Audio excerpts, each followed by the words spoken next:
Ang kabilugan kan mga baretang kinalap kan pinagsarong puwersa kan News Center asin Mega Force Patrol. DCGB Bareta alas 12. DCGB Bareta alas 12. Mga pinakahuring pangyayari sa Kabikolan, sa nasyon, asin ibang parte kan kinaban. Ibabareta na ngunyan. DCGB Bareta alas 12. Ngunyan ang sa inyong tagapagbareta. Dos maray na udto sa Indogabos mga tugang hunya na aldaw nin Miyerkules, Nobyembre 12, 2025. Ini ang Bareta alas 12. Kami po ang sa indong mga tagapagbareta. Ako po si Gina Ritterly. Ako man po si Bert Nunez. Headlines kan darakulang mga bareta sa lado lokal, presyo asin supply kan mga barakalon sa probinsya, estable sigon sa DTI Albay. 68,000 pesos kantidad ning ilegal na droga na kumpiskar kan PNP Bicol sa sarong aldaw na operasyon. PNP Bicol maat na arestar ang region's rank 6 most wanted person sa Masbate. Acting Transportation Secretary Giovanni Lopez ang tulos na konstruksyon as in expansion kan Piuderan Port. Sa lado nasyonal, House Speaker Faustino Boji D. III pinagbubusol na maipasar na ang propwestong anti-dynasty bill. VP Duterte hinagyat ang Malacanang na ipaliwanag ang pag-atendir ni First Lady Liza Marcos sa book launching as in musical event sa Tahaw kang Bagyong Tino. Department of Tourism siniguro na mantinidong bukas ang Cebu para sa turismo apesar kan sinapar na mga kalamidad. Senate President Pro Tempore Ping Lacson sa Giraray na ilihir na chairman kang Senate Blue Ribbon Committee. Sa ibang nasyon, United Kingdom sinuspindi ang pagtaonin impormasyon sa Amerika manungod sa drug trafficking vessels sa Caribbean. Sa lado ning sports, Gilas Pilipinas mapuuna ang ensayo sa Lunes para sa 2027 FIBA World Cup Asian Qualifiers. Iyan po ang headlines ngunyan sa detalyes kan mga bareta. Ang baretang ini hatod sa Indukan. Plemex for Kids. Mommies, agapan agad ang ubo at plemang nakabara. Pambatang lagundi. Plemex! Daing nanuntaran na paghiro sa presyo kan mga pangenot na barakalon sa probinsya ni Albay matapos ang pagrapado kan bagyong uwan sigon sa Department of Trade and Industry o DTI Albay. Sa ginibong monitoring kan DTI Albay, totalmenteng 19 business establishments, kompwesto nin supermarkets, grocery stores, saudan asin hardware outlets, sa man iba-ibang parte kan probinsya ang sa indang ininspeksyon. Mientras na apwera ka ini kinumpirmar man kan ahensya na warang naitalaan na kakulangan sa supply sa mga basic necessities and prime commodities sa mga supermarket as in wet markets. Pinag-asigurar man ang publiko na may sufisyenteng supply nin fuel as in construction materials, arog kanyero, pako, solar lights as in tarpaulin na pinagagamit sa relief as in rehabilitation operations. Ang baretang ini hatod sa Indukan. Artisan Joint Supplement. Bumabagal ang galaw dahil sa joint pain at arthritis. Mag-Artisan.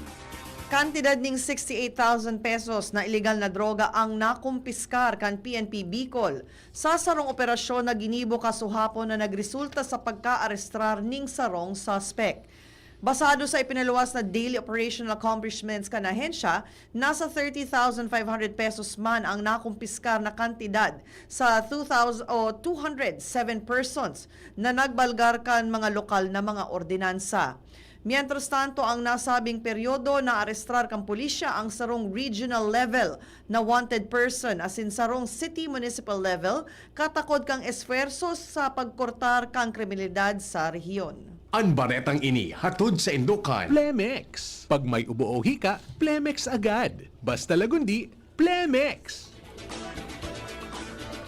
Naarestar kan mga personahes kan PNP Bicol ang region's rank 6 most wanted person sa Masbate sa ginibong operasyon kanakaaging aldaw. Sigun kay PNP Bicol Regional Director Police Brigadier General Nestor Babagay Jr., ang suspect na si alias Al, 43 anyos, residente kan Aroroy, Masbate, ang naarestar kan Aroroy PNP bandang alas 8:10 nin pagkabanggi sa Barangay Kapsay, Aroroy, Masbate. Pinaghahampang na kan suspect ang duwang kaso nin rape na warang ipinagrekomendar na piyansa. Sa ngunyan, nasa kustodiya na ini kan Aroroy PNP para sa magkakanigong dokumentasyon asin disposisyon. Ang baretang ini hatod sa Indukan. Sa Uno Plus, kalidad na maaasahan mo. Serbisyong swak sa imo. Ipinag-orden ni Acting Transportation Secretary Giovanni Lopez ang tulos na konstruksyon as in expansion kan bagong pier sa Piudoran Port sa probinsya ng Albay matapos na madanyaran kang Super Typhoon Uwan.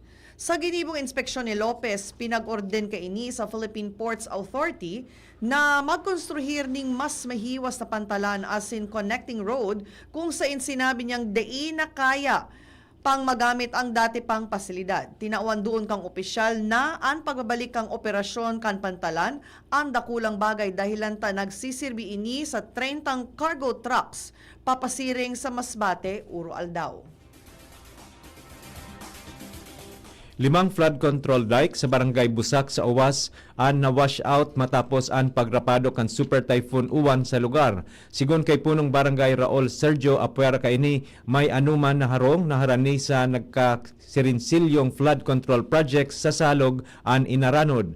Sinabi man ni Sergio na pasalamat sinda dahilan ta nagrapado ang bagyo pagkaaldaw dahilan ta kun banggi ini posibleng may nadanyara na buhay. Mientras tanto, apwer sa totally damaged na mga harong, 77 na harong man ang partially damaged, dagdag pa kan opisyal. Sa ngunyan pinaghahaditan kan mga residentes ang kakulangan kan depensa kan barangay kun mag-uran dahilan kan mga nadanyara na flood control projects. Katakod kay ni mapuunan komunidad nin inisyatibo tangani magibuhan nin proteksyon ang sa indang lugar mantang pinaghahalat na mairahay ini kan gobyerno. Hagad kan mga residentes an empty sacks sa kun si isay man ang pwedeng makapagpadara sa lugar mientras na pinagapudan man ninda sa DSWD Albay ang pagpadara nin food for work bilang balos man sa indang pagal. Sa ngunya nadidipisilan man ang komunidad kan Busak sa Uwas sa pagkuan nin tubig inumon kung sain ipighagad ninda sa mga nakatukaw na maasikaso ang sa indang lugar sa mga pangangaipuhan pagkatapos kan kalamidad. Ginibo kan mga personahes kang Naval Forces Southern Luzon ang clearing operations sa Barangay Bacolod, Libon, Albay matapos ang pagrapado kang Super Typhoon Uwan. Segun sa ahensya, ginibo sa operasyon ang pagtangkas kang debris na kan mga natatdag na kahoy asin iba pang obstruksyon sa mga tinampo asin agihan na naging kausa kan pagkakapindyente kan biyahe asin transportasyon kan mga essential services. Nako akan Banan Nation hali sa Bakakay East Central School kan Bakakay Albay ang ikaduwang pwesto sa Asia Pacific Social Challenge kan JA Asia Pacific asin FWD. Basado sa impormasyon ang proyekto kan grupo manungod sa banana planting bilang sustainable livelihood ang ginana kan mga estudyante. Ang grupo pinagrepresentar ang bilog na Bakakay East District. Maalokar ning 36 million pesos na pondo taon-taon ang lokal na gobyerno kan Legazpi City pambakalin mga food items bilang pamaskong handog packages para sa mga Legazpeños. Ang alokasyon naging posible matapos na maaprubaran ini sa ikatulo asin ultimong pagbasa kang sangguniang panglunsod kang Legazpi City ang Ordinance Number 170020 o an ordinance mandating the distribution of pamaskong handog packages to qualified residents of the city during Christmas season na pinagbusol ni Councilor Lau Beltran. Basado sa ordinansa, mabebenepisyaran kaini ang 62,000 families sa syudad kang Legazpi. Abangan pa ang ibang mga bareta sa pagbabalik kan Bareta alas 12. Pre, makinig ka muna. Payong kaibigan lang ha.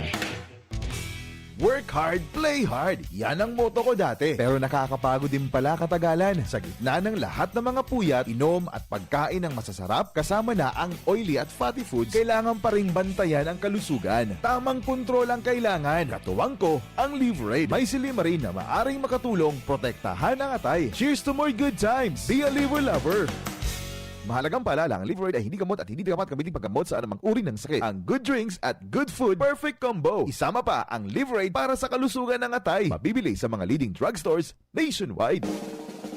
May iba't ibang karamdaman ka ba gaya ng high blood pressure, diabetes, sakit sa puso, sa kidney, sa atay, may myoma, na stroke, may gallstones, cancer at marami pang iba? Ang Amazing 4 ng Miracle Health Corporation ang subukan mo. Makakatulong dahil mula ito sa epektibong Amazing Trio at mas lalo pang pinalakas dahil sa Mega 1 na mayroong 21 sangkap. Subok ng nagpapalakas ng immune system at marami na ang mga natulungan na mayroong iba't ibang karamdaman. Huwag nang patagalin pa. Alina't magpakonsulta. Maaaring pumunta kay Doc Joey Bitito sa Barangay 18, Cabangan West, Legazpi City, kaharap lang ng Bangko Sentral ng Pilipinas. O tumawag sa 0998-975-8121 or 0917-853-8933 para sa free consultation sa natural medicine. Mapapanood din ang serbisyong natural, kalusugan at bayanihan sa YouTube channel at sa Facebook page na Doc Joey Bitito.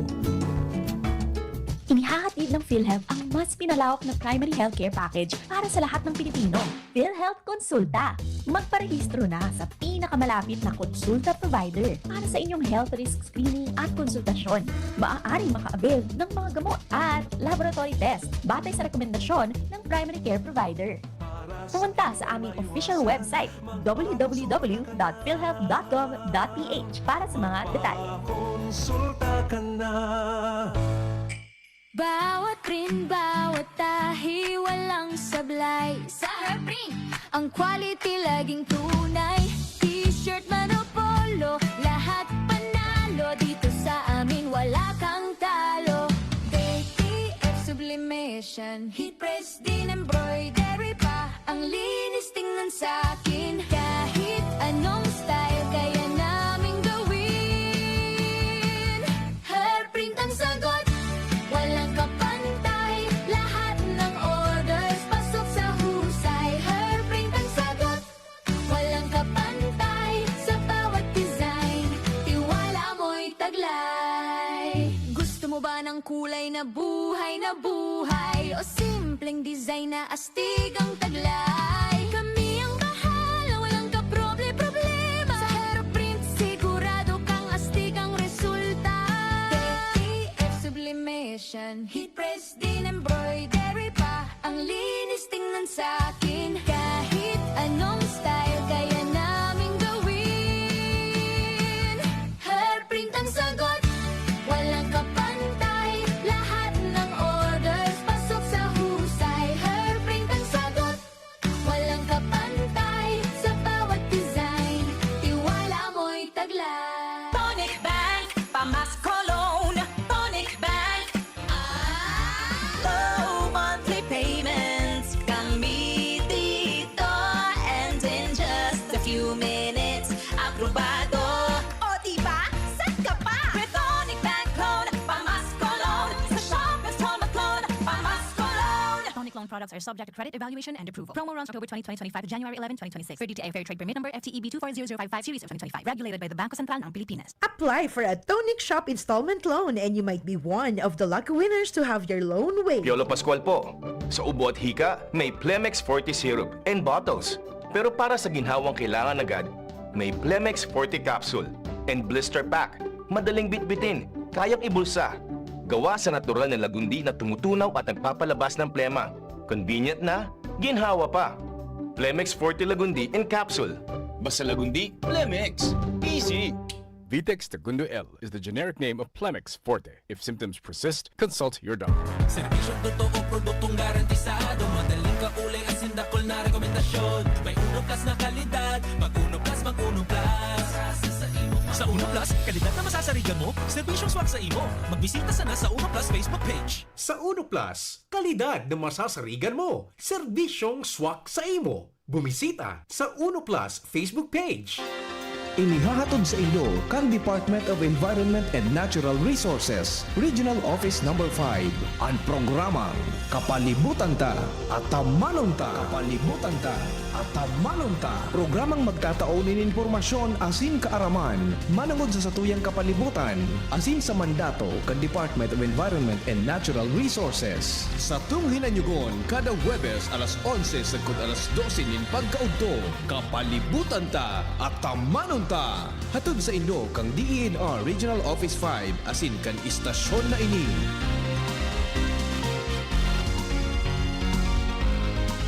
It's time to party, celebrate, and say cheers because the Drink Fest is finally here. Get ready for big discounts and exciting bundle deals on your favorite spirits, wines, beers, and beverages. Plus, here's something exclusive for all MRC and MBC members. Enjoy a mix and match gift combo with a minimum qualified single receipt purchase of beverage products at the Metro Supermarket. Available every Wednesday to Sunday during the promo period. See Poster Mechanics for more details. Per DTI Fair Trade Permit number FTV 240357 series of 2025.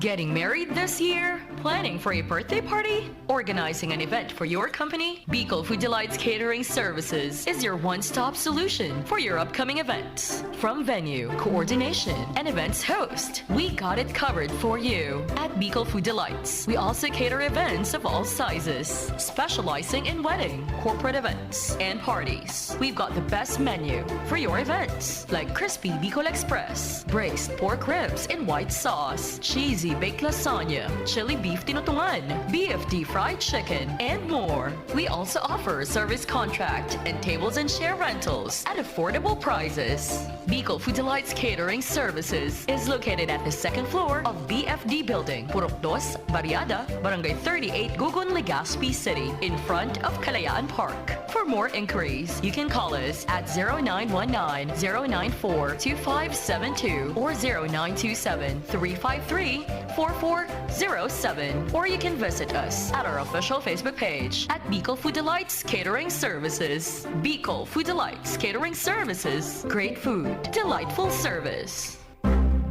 Sumuko ka na! Wala ka ng laban! Hanggang dito ka na lang, Coco Martin! Hindi yan eksena sa pelikula. Ganyan ako pag nagdududa sa kakayahan ko. Pero kahit alam kong natural umarap sa hamon, mas likas pa rin sa akin ang maging matatag. Kasama ko lagi ang Cobra Energy Drink. Kampante ako dahil tatak high quality. Ito lang ang energy drink na may Immune Plus na pinagsamang vitamin D at zinc. Meron pang B vitamins, taurine, ginseng at inositol. Tatag mo, tatak Cobra. Balik po kita sa Bareta alas 12 para sa detalyes kan mga Bareta sa Lado Nasyonal asin iba pa. Mawot ni House Speaker Faustino Boji D. III na maipasar na ang propwestong anti-dynasty bill maski pa dakol ang naglalangkaw ni Kiray dahil siya mismo ang dakol na paryentes na nasa politika. Sinabi ni D. panahon na tangani ibusol ang sarong propwestong lay na mataon nin malinaw asin makatarungan na definisyon kan political dynasty na haloy nang nasa konstitusyon. Nililon ni D. bako ini sa paghadlang kan si Isay man kundi ang pagpapahiwas nin pagkakataon para sa mas dakol na Pilipino na makapagserbi sa gobyerno. Sigun kay di ang pagpasar kan anti-dynasty bill ang magpapahiling man na seryoso sinda sa pagpapautob nin mga reforma kung saan nakasalalay ang tiwala kan mga Pilipino. Hinagyat ni Vice President Sara Duterte ang Malacanang na magpaliwanag ning tanos sa publiko katakod kan pag-atendir ni First Lady Liza Marcos sa book launching as in musical event sa kasagsagan kan Bagyong Tino. Sinabi ni VP Sara na dapat na ibaliwala kan palasyo ang ipinagahagad na paliwanag kan mga Pilipino. Mientras tanto, inupudman ni Duterte na chismis ang pagkakaimbuelto ni columnist Ramon Tulfo sa saiyang tugang na si Congressman Pulong Duterte asin kay dating Governor Chavit Singson sa pinagsasabing pagpopondo sa destabilization plot laban sa gobyerno. Sigun kay Sara, bako niya ugali na magluwas ding alegasyon kung wala siyang kapot na ebidensya kung kaya inapod niya si Tulfo na chismoso. Siniguro kan Department of Tourism o DOT naman tinidong bukas ang Cebu para sa turismo. Apisar kan epekto kan mga uminaging kalamidad kaibahan na ang Super Typhoon Uwan, mahiwasang pagbaha dahil sa Bagyong Tino asin ang magnitude 6.9 na linog sa baybayon kan Bogo City, operational paman sa Giraray ang mga pangenot na lugar asin pasilidad panturismo sa probinsya. Sigun kay Tourism Secretary Cristina Garcia Fresco, makusog paman sa Giraray ang diwa kan pagiging magiliw kan mga Cebuanos. Padagos sindang nagre-resibi ng mga bisita, mantang pinagigibo ang mahiwasang rehabilitasyon sa mga apektadong lugar. Sa Giraray na ilihir na chairman kang Senate Blue Ribbon, Committee o BRC si Senate President Pro Tempore Ping Lacson. Sa sesyon kasuhapon, iminosyon ni Senate Deputy Majority Leader JV Ejercito ang eleksyon ni Lacson bilang BRC Chairman asin wara man na senador ang nagtutol. Dahilan kaini mapreparar na ang komite sa gigibuhon na pagpadagos kang investigasyon sa mga anomalyang flood control project sa Biyernes, Nobyembre 14. Kaibahan sa pinagpreparar ang investigasyon para paatendiron sa pagdangog ang 19 na senador, kaibahan ang 17 kongresista na imbuelto sa pagpupondo kan mga anomalyang flood control projects o sina dating Speaker Martin Romualdez, Congressman Eric Yap asin iba pa. Siniguro kan Malacanang na dai nakatunganga ang gobyerno sa hampang kan naglalalang epekto kan climate change sa nasyon. Sigun kay Palace Press Officer Claire Castro, nakalatag na ang mga konkretong lakdang kan Administrasyong Marcos para tabangan ang mga Pilipino na maging preparado sa pagbabago nin klima. Kay bahan digdi ang automated irrigation system na nakakatabang na magtipon nin tubig asin smart farming initiative na nagagamit nin makabagong teknolohiya tangani mapakusog ang sektor kan agrikultura. Kay bahan man sa mga pangenot na lakdang ang National Adaptation Plan na maubot bawasan ang danyos na dara kan climate change sa paagi kan mas matibay na mga programa sa mga lugar na pinagtatamaan kan mga kalamidad. Uminabot na sa 27 ang nagadan sa Super Typhoon Uwan basado sa datos kang National Disaster Risk Reduction and Management Council o NDRRMC. Pinakahalangkaw sa Cordillera na may 19, sinundan kang Region 2 na may 3, mantang pigsararo ang Region 5, 6, 8 asin 9 asin sarupang probinsya. Mientras tanto, nairehistro man kan ahensya ang 36 na lugadan hali sa Region 2, CAR, Calabarzon, Region 5, 6 asin Negros Island Region, mantang may duwang nawawara. Padagos man ang pinagigibong Humanitarian Assistance and Disaster Response o HADR sa mga naapektaran na residente asin lugar kan manamibang ahensya de gobyerno. Bareta sa ibang nasyon, sinuspindi kan United Kingdom ang pagtaonin intelligence sa Amerika manungod sa drug trafficking vessel sa Caribbean. Ini dahilan kan sa indang pagtubod na ang pinagigibong pag-atake kan Amerika an illegal. Ang desisyon kan UK sarong dakulang sampal sa indang kaalyado asin intelligence sharing partner matapos na dakul ang nagkwestiyon sa legalidad kan kampanya kan Amerika or US military sa Latin America. Sa mga nakaaging taon, kontrolado kan UK ang nagkapirang teritoryo sa Caribbean kung saan ang sa indang military bases intelligence assets ang nakakatabang sa Amerika tangani maaraman ang mga bangka na nagdadara nin droga. Ang mga impormasyon tulos na ipigpapadara sa Joint Interagency Task Force South sa Florida. Sa bareta niyato sa lado ng sports, mapuuna sa Lunes ang ensayo kan Gilas Pilipinas para sa 2027 FIBA World Cup Asian Qualifiers. Tiwala si Gilas Pilipinas head coach Tim Cone na makakaiba si naturalized player Justin Brownlee sa oras na magpuon ng training camp kan tropa kung saan malarga ang first window kang qualifiers sa Nobyembre 28.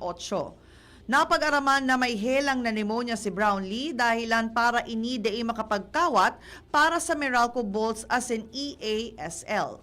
Alagadora pang formal na statement ang Samahang Basketball ng Pilipinas o mismong si Brownlee kung ano ang totoong kamuktakan kaini.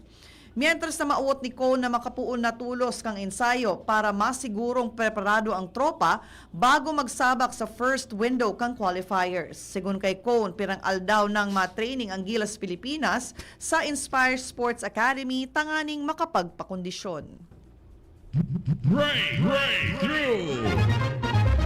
Naimbento kan Institute of Automation, Chinese Academy of Sciences sa China ang sarong AI-powered emotion recognition glasses.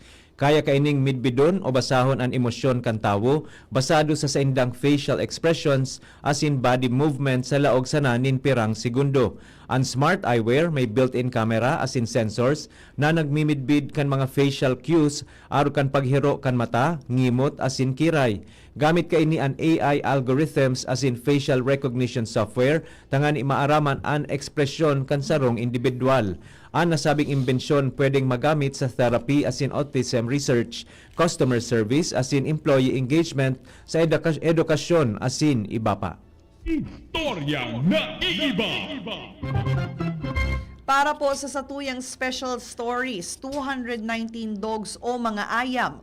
Kaibahan ang saindang mga amo ang nakakuha ning Guinness World title dahilan kan paghiling ning sine na magkakairiba. Kinumpirmar kang Guinness World Records educator na si Michael Emprick na ang ginibong special screening kan animated movie na Paw Patrol, The Mighty Movie, ang bagong world record holder kang titulong Most Dogs Attending a Film Screening.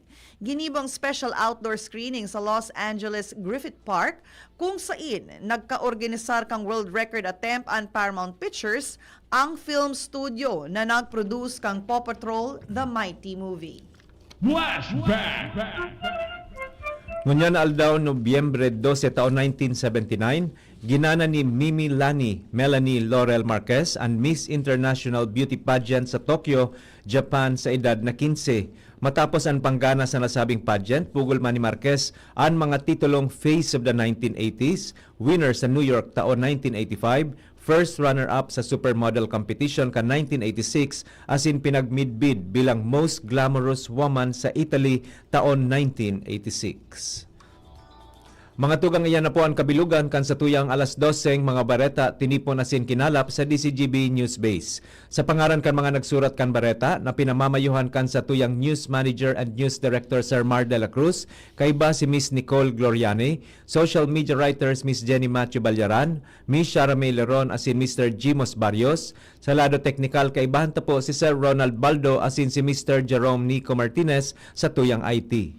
Sa pangaran po kan bilog na tropa kan Megaforce Patrol, asin sa pangaran kan mga nagaantabay sa DCGB News Facebook page, DCGB YouTube channel, DCGB Live app, asin sa 729 kHz sa pihitan kang saindong mga radyo, kami po ang naging saindong mga tagapagbareta. Ako po si Gina Ritterly. Ako man po si Bert Nunez. Abangan po ang masunod na programa, Iskaramusa with Miss Angel Mostasa. Always number 1. Always DCGB. Always at your service. Bareta alas 12 with Bert And Gina. Salamat po. Happy lunchtime. God bless everyone. Sa indong nadangog, ang mga darakulang bareta, ngunyan na aldaw, ang tabayan ng giraray sa aga, ang sarupang edisyon, kan DCGB, Bareta alas 12. Abangan ang